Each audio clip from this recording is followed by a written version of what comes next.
L'écho avec Claire Sergent, et on va être plutôt optimiste aujourd'hui parce que même si la menace du variant Delta est bien là, même si la mise en place du pass sanitaire n'est pas simple, eh bien la saison estivale se porte bien et elle se passe même mieux que prévu. Ah oui, parce que les professionnels du tourisme ont eu peur que le pass sanitaire ait le même effet que dans les cinémas avec une baisse drastique de la fréquentation. Pas du tout.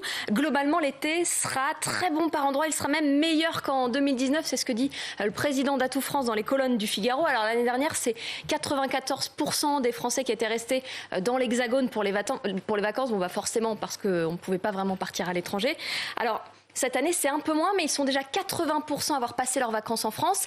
Et le secrétaire d'État chargé au tourisme, Jean-Baptiste Lemoyne, anticipe que ce sera même jusqu'à 85% d'ici la fin de l'été. Alors, c'est un petit peu moins, mais en fait, dans les faits, comme il y a plus de Français qui partent en vacances cet été, c'est mieux. C'est à peu près 2 millions de Français en plus qui ont pris des vacances cet été.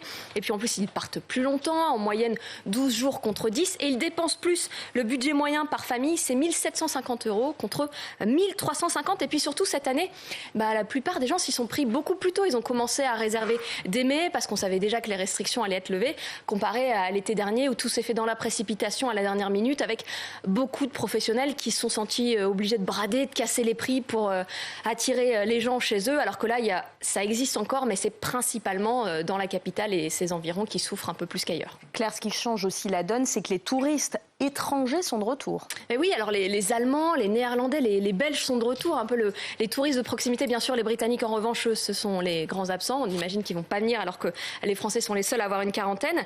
Mais le bémol, c'est quand même vraiment Paris et ses environs, la capitale, qui souffre parce que les touristes qui viennent de plus loin, les Américains, les Asiatiques, par exemple, restent les grands absents. Alors tant mieux pour l'été. En revanche, la rentrée s'annonce beaucoup moins bien. Et oui, le problème, c'est cette clientèle d'affaires qui fait toujours défaut, notamment dans la capitale et ses environs. Alors, il y a des chiffres contradictoires pour dire quelle sera la tendance sur cette rentrée. Est-ce qu'on va rester sur le même dynamisme ?